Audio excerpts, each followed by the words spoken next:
current predicament, this side seems like it's clearing just fine. Other side, not so much. So either way, like I said, we're gonna take both fenders off.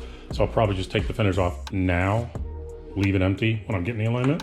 That way when I get the new ones, and I'll cut everything up and fit it around a good alignment. Does that make sense? That way the caster's right, everything's set up right, and the cut will be better based off where the location is. So let's get to taking the fender off.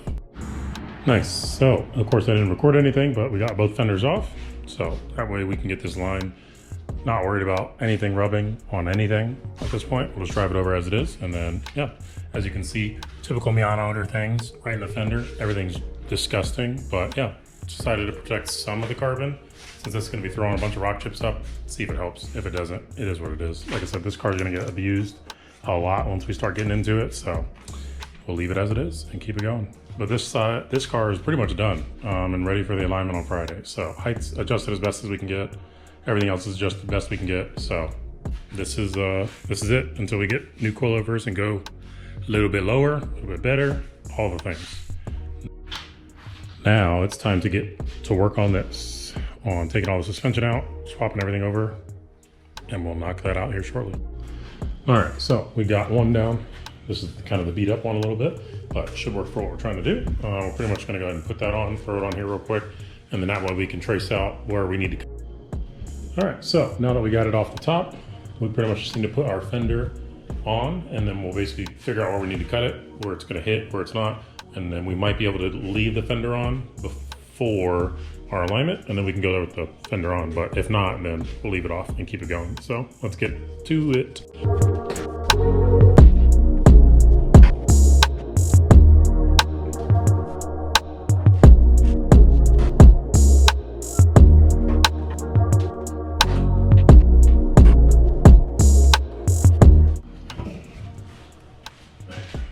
Rinse and repeat for the other side.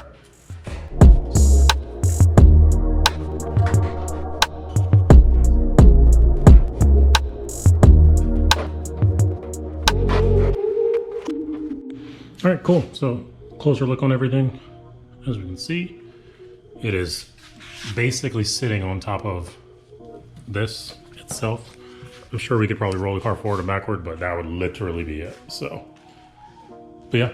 We'll put the bottom on so we can just attach the bottom all the way around. We probably don't even need to, but that way we can trace this out. Probably just cut this whole thing all the way back, turn the wheel left and right, make sure we're not rubbing on anything, and then yeah, should be set for these fenders to get painted, along with the other piece that's coming in the future. All right, cool. So I got my welding blanket out just because it's nice and soft. Put it on the ground, that way we have some extra room because I don't have anything else right now. But yeah, we're pretty much going to put all the tape on each flare. We're going to line these up on here with where we want it to be, and then we are going to draw the line out, cut it out, and then we should be set. So let's get into it, shall we? And let's see if we can't get it lined up properly. Last time I did this, I didn't have the wheel on and it was in the air, and that just ruined everything. So make sure you have the wheel on the ground, or at least where you're putting it. That way it should be easy to line up.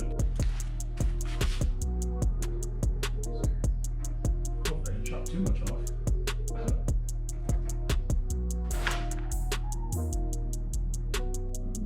All right, cool. So we have our rough sketches of everything kind of lined up with everything right now. I'm gonna go ahead and take this cutoff wheel, go all the way around, probably right underneath this line, check fitment, and then I'm gonna get the alignment as it is with these fenders on. And then once we get back and everything's straight, then we'll put those flares on, drill the holes, do all that stuff. But from what I've seen, a few different ways, you're basically gonna be with that Tuckin 99 flare right behind or right on top, crossing this light. So where I had it in the front before, is okay, but primarily where I needed to have the backside, because it was squished to be up. So it was more like a cone instead of being all the way out, stretched out. So that's why the holes were where they were, and everything was taped down when I made it originally. So all good, we'll just do it again 10 years later. So let's get this cut, and then we'll work our magic and wait for the alignment.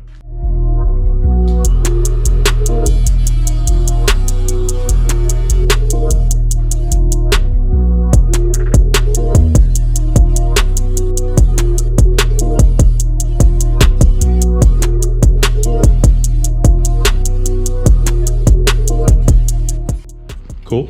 So we have most of it cut all the way through, all the way around.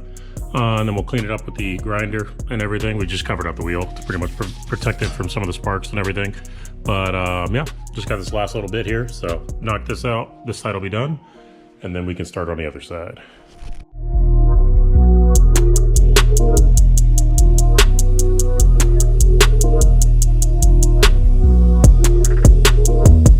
Maybe. It's so thin now. Yep, we could. Sweet. Cool. We got all the room in the world now, so we'll see if this clears. If not, we'll take it back a little bit further, but try to keep as much of the fender if we can, just for structure, because last time I didn't have anything on there and it seemed like it bent a lot, so we'll see. But on to the other side.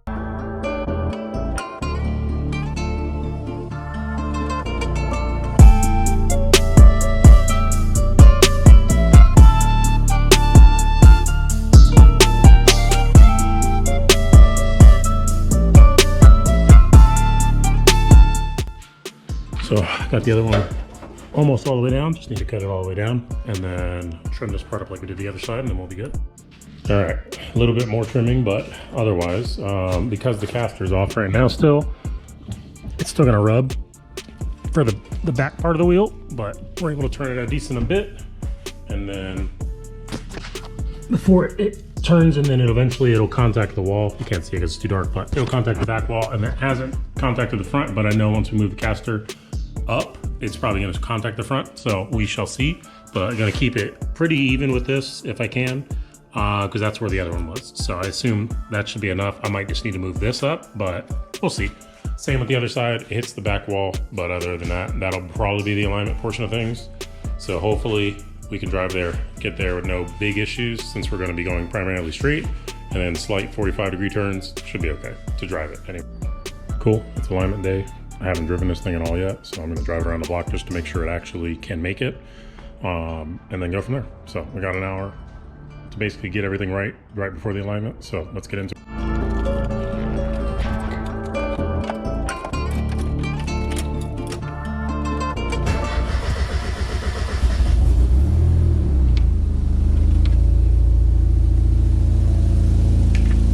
Let it warm up real quick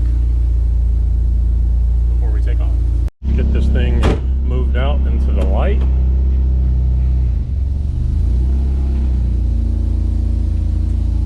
We haven't driven it with cut fenders, anything, since we put them on, so.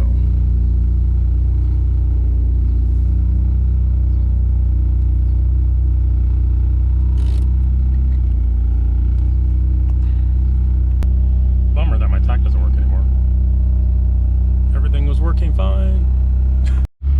Still steadily climbing. It just died recently with the oil pressure disappearing for a second, but still warming up. Lean as can be, but let's drive around the corner and see if we can get anywhere. So far so good. It drives decently straight. It'll get me there anyway. It doesn't seem like it's dying, which is good as I'm driving it. A bunch of rocks getting thrown up per usual, but seems like it's doing all right. It's the first real drive I've done with it, so I need to get gas more so than anything. So drive one successful. No issues other than it just runs pig rich. So bringing an old laptop along, get Tuner Studio pulled up, see if we can do some auto tuning. But yeah, so far success. Got full tank of gas now. Oil pressure's working. I'm trying to figure out why my tach has just stopped working again. But yeah, let's get to Pat's, shall we? All right, cool. Well, welcome back. We made it home. We made it there to the gas station, and then we made it to Pat's, and he got the alignment done. As I expected, all's well. We still have the NA manual rack in here now. I purchased a depowered NB rack just because I thought I may have too many issues with the NA rack, so I bought it as like a security thing just to make sure if this didn't work with the NA, I have an NB. So I think eventually I'll switch over to this, probably in the future. But again, with the coilover issue, we still need to replace that. So because of that, we're just gonna replace them all because they're all pretty dated. 7 years old. So yeah, we're just gonna replace them all in the future, no time soon, way down in the future. When we do that, we'll obviously need to get another alignment because I'm gonna lower it, do all the things, but then we can probably throw this in and be depowered rack at the same time. So let's just open it and see what we got, shall we? And this is the NB rack that is depowered fully.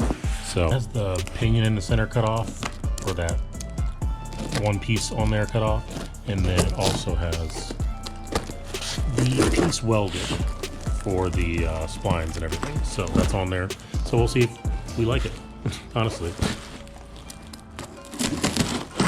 That'll be what I'm mostly curious about, is to see what the feel and difference is between NA manual to go to NB depowered. So first things first, guy packaged everything really well. He left all the tie rod ends on, and then he gave me the center shaft and everything, so I have literally everything I need for the NB rack to go in. But yeah, let me get this thing out of this bag. Oh, it's coming off pretty easy.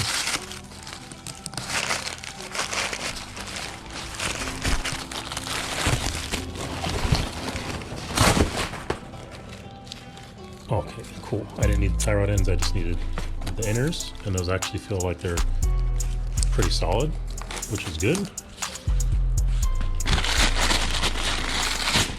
Other side, not bad. Also feels pretty good.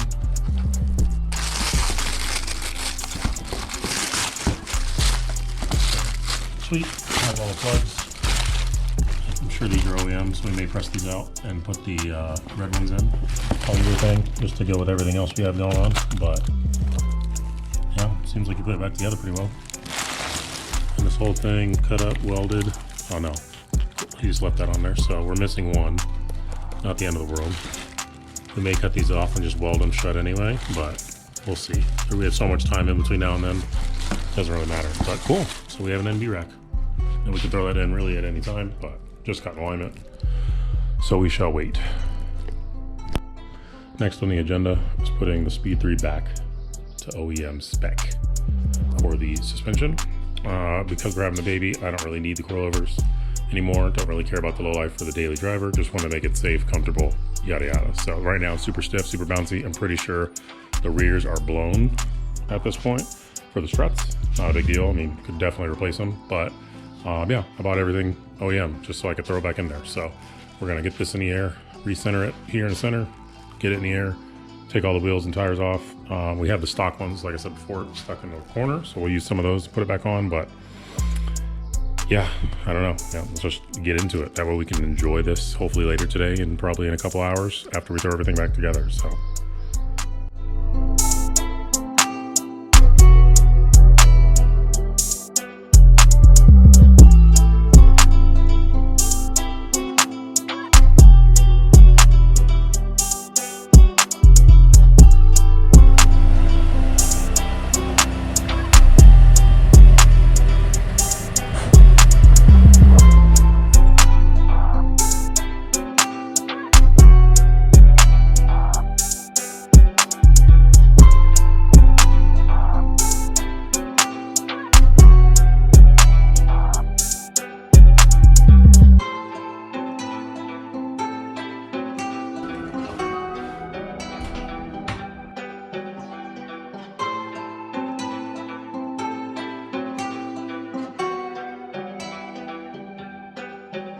All right, OEM struts, they're a little different overall, just with mainly the boot. And then this piece, one of these was fully assembled, and then the other one I had to put together. So thanks Vince for zipping that on. But yeah, I need to get the wheels off. I have, like I said, my OEM ones I need to pull over here, and then we can start really working on everything together. So let's get into it.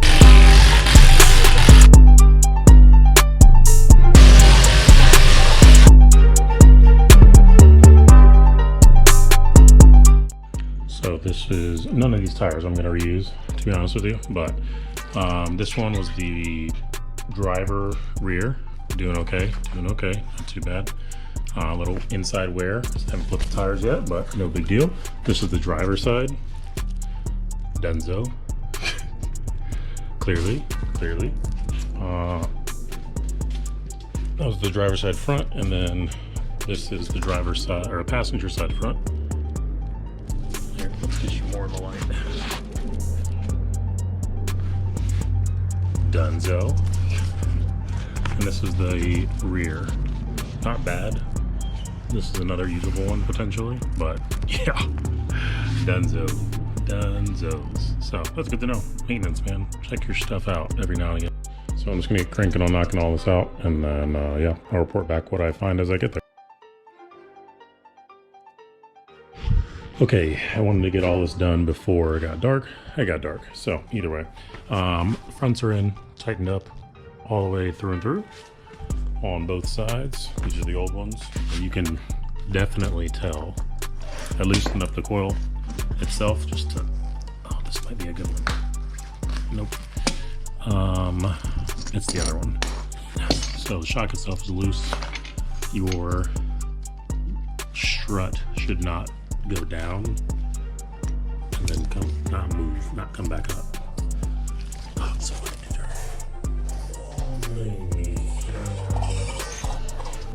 so pushed it down, isn't moving again. So these bad boys are blown, but front tires on. The rears are on. I can't see on this side.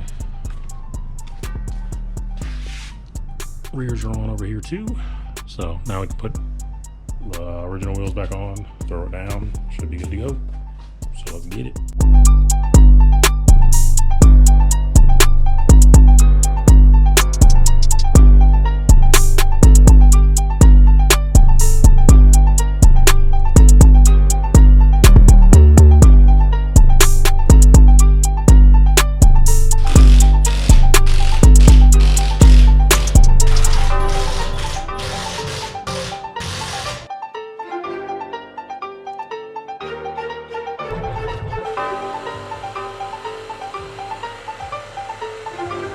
And we're finally here. Dunzo. Monster trucking, but Dunzo. Well, all right, guys. So this will be the last part of the post before, yeah, I got my eyes taken care of because I'm getting my glasses taken off. Because look how thick these things are. Crazy, crazy. I'm blind as a bat. So because of that, I'm getting PRK to get my eyes fixed and all that. So I'm going to be down for probably a week or so. So I'm just going to, you know, open up this box real quick that I got from someone from Australia. So it's pretty cool. But yeah, this should go along real well with the Star Shock.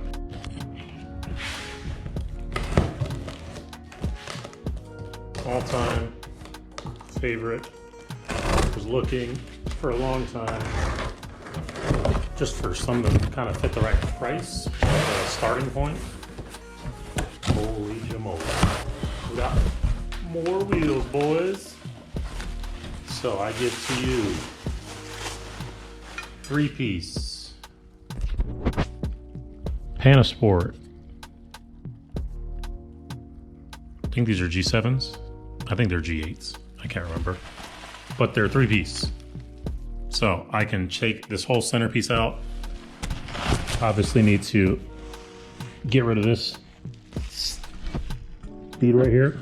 But I don't have experience with 3-piece wheels, so we'll figure this out together. But overall, I should be able to take the faces out of where we're at, push it back in a little bit further, get some bigger lips, and then we can either match it up with what we have or get some bigger ones or keep them all the same. I'm debating right now, so we'll see.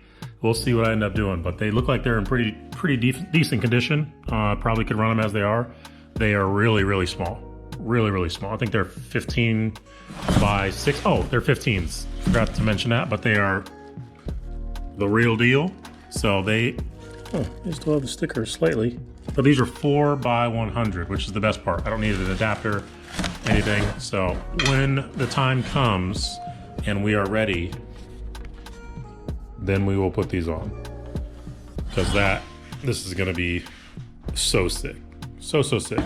Don't get me wrong, Star Sharks are my absolute favorite wheels, but to be able to, I've wanted some wheels that I could actually track on, since these are not gonna be those. We're just gonna keep these as the daily driver wheels, and then we'll use these for some track wheels. So figured I'd just let you guys know, but not for a long time. I got a daughter on the way, so this will be the only time you'll see these for now. And we'll catch up with these in a long, distant future.